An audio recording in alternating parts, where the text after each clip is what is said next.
Welcome to Rugby Chat for yet another year.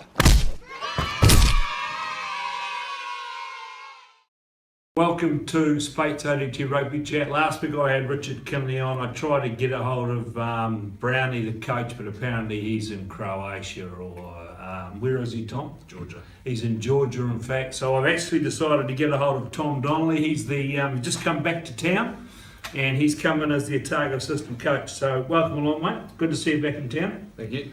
Why the hell have you come back to New Zealand? My playing days had sort of finished overseas. So where you been? I've been in France for the last 3 years. With 2 seasons at Montpellier and 1 at Bayonne in the south of France there. Not a bad lifestyle, but footy's pretty frustrating. Yeah. And made just an opportunity to, there's a job available to coach and applied for it. It was just a fantastic opportunity to bring my young family back to part of the country that I love. So that was okay. So you finished playing at the end of the season that just passed. Yep, about a month ago finished. Right. Okay, and you'd already applied. So why did you apply for this job? Did you want to come back to Otago? We both, my wife and I, sat down and we discussed where we wanted to move back in New Zealand to, and we both sort of come to the conclusion that we wanted to come back to Dunedin, where we sort of spend a lot of our time together. And yeah. It's a fantastic part of the country and it's a great place to bring up kids, and so this is what came about. And got to a point halfway through the season where I'd sort of mentally pretty exhausted with playing. I'd had enough of it. So how old are you now? 35. Right. Okay. Had enough of playing and sort of had to... Well, how was the body holding it?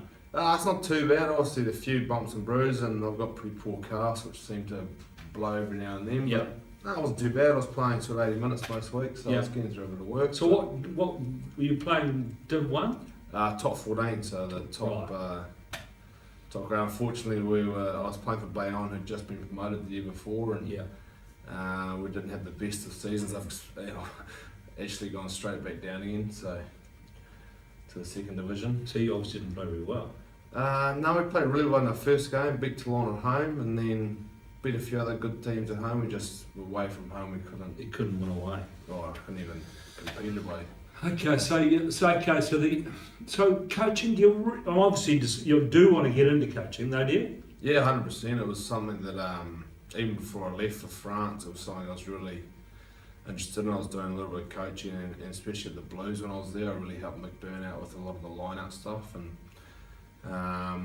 look, I love being in a team environment and helping people out, and I think that's what sort of pushed me towards coaching. And going to France for 3 years, to be honest, put me off footy for a bit. I actually, about 2 years ago, I didn't want a bar of it. Was it a bit tough over there when you first went over?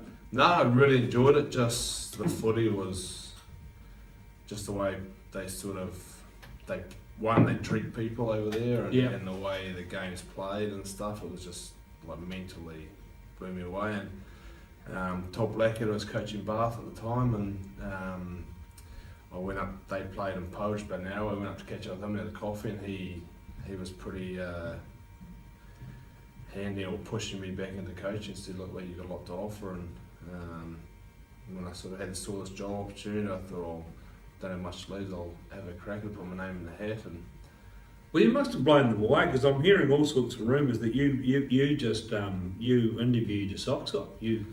What, did you take a couple of personality pills before you came on? I've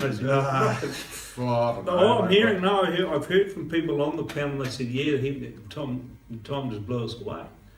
Mate, it's probably the most nervous thing I've done for a number of years, and it was my first job interview, to be honest. So your first ever job interview? Must have done pretty well. Job interview, yeah.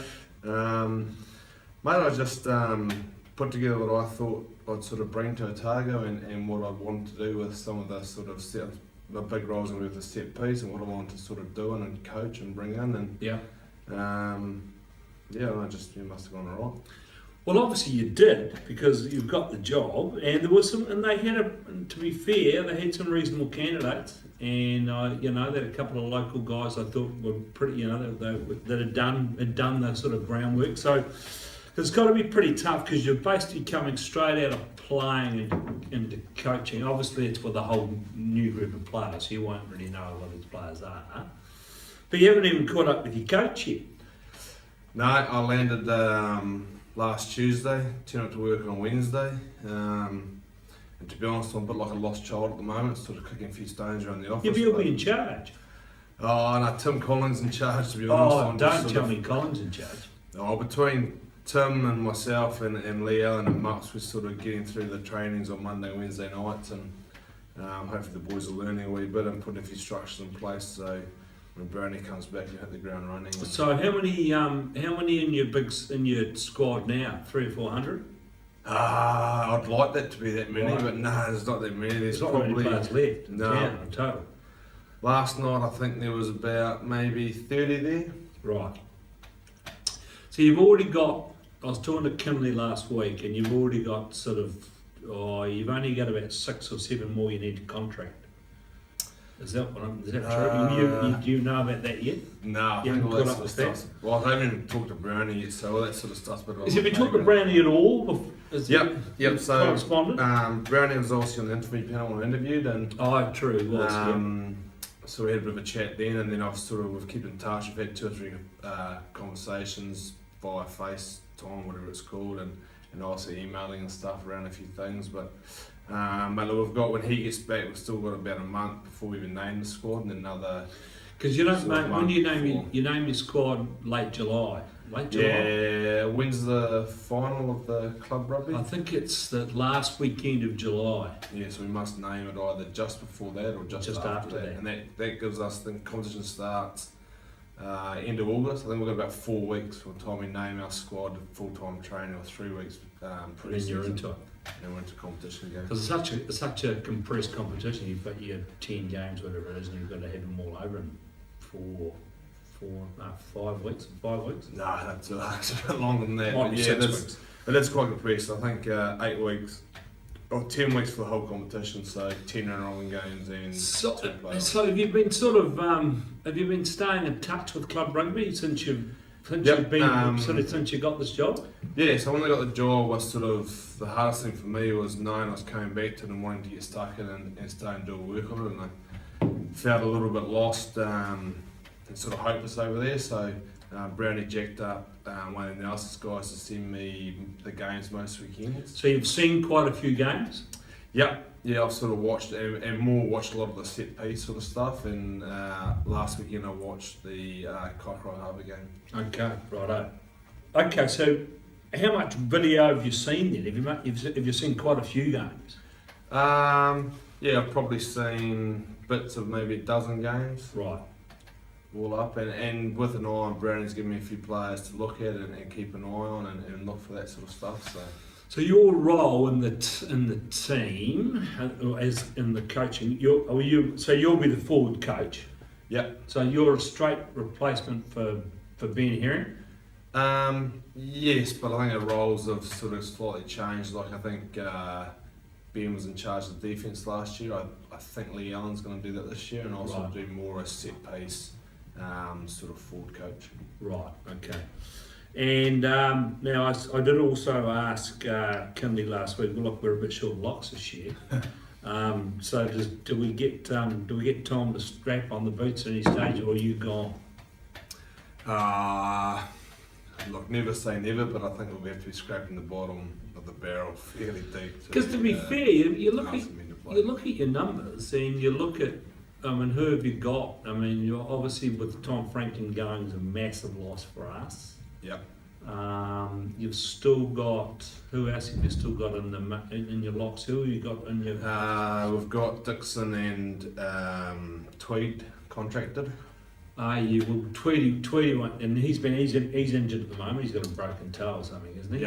Yep. I think that's probably the best. But you'll have so Josh Dixon's contracted. Anybody else contracted as locks? That's probably not at this stage. No, we've got a couple of guys that in the wider training group that are sort of playing lock loose that are there. So who have you got on your wider training squad?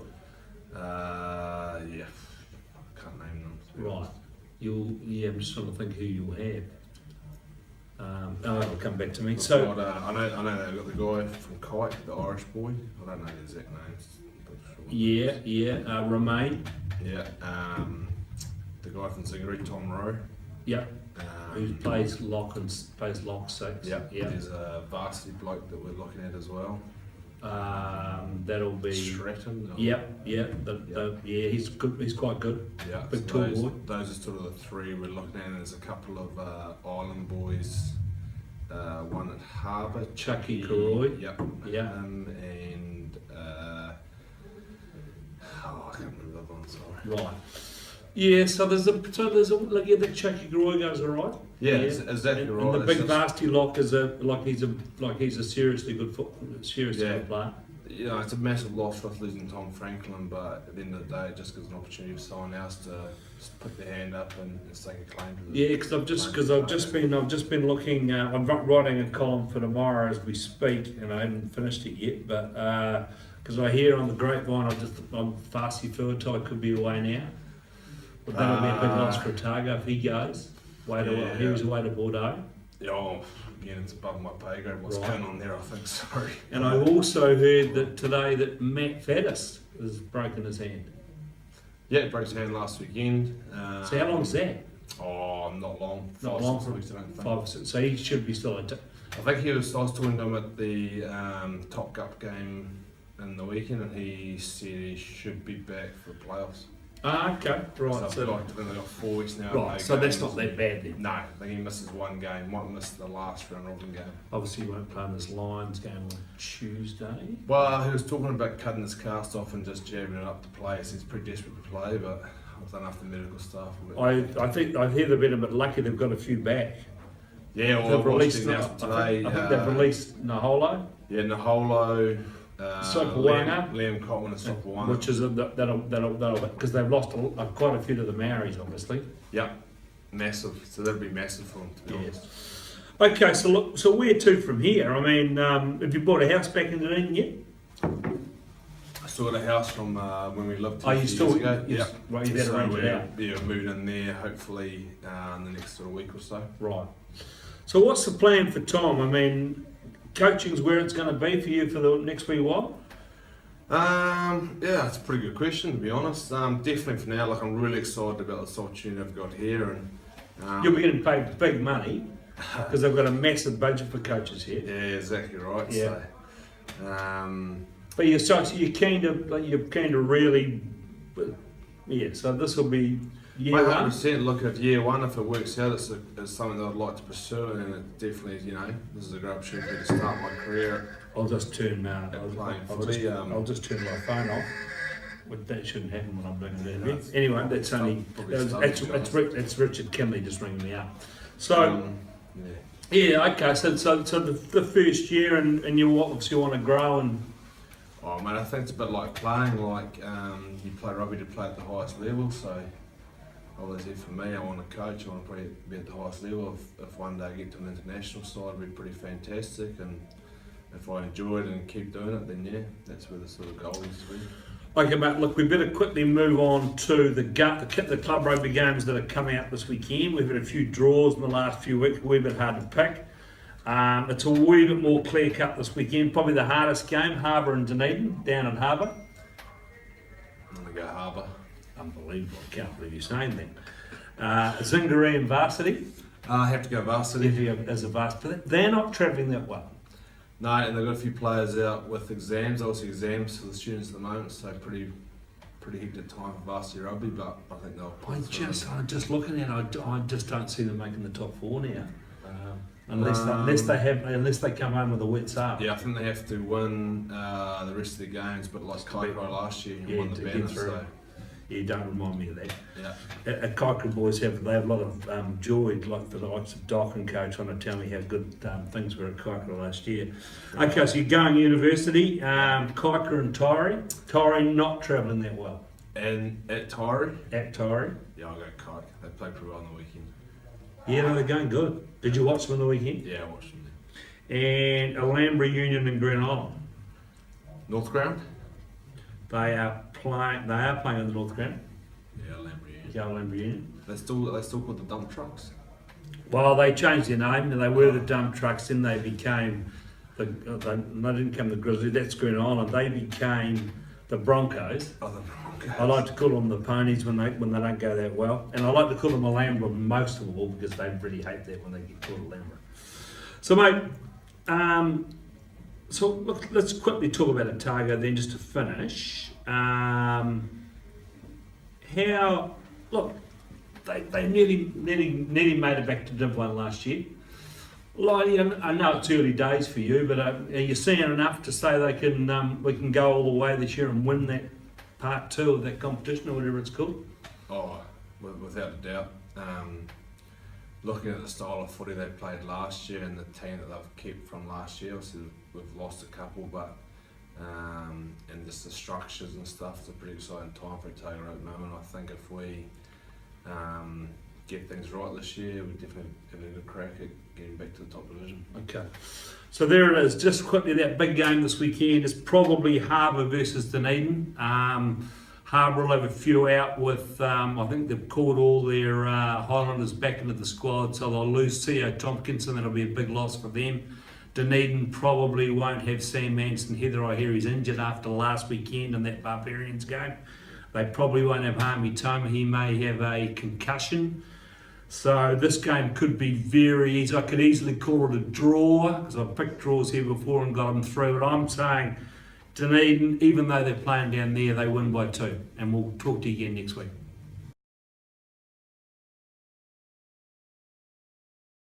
Welcome to Rugby Chat for yet another year.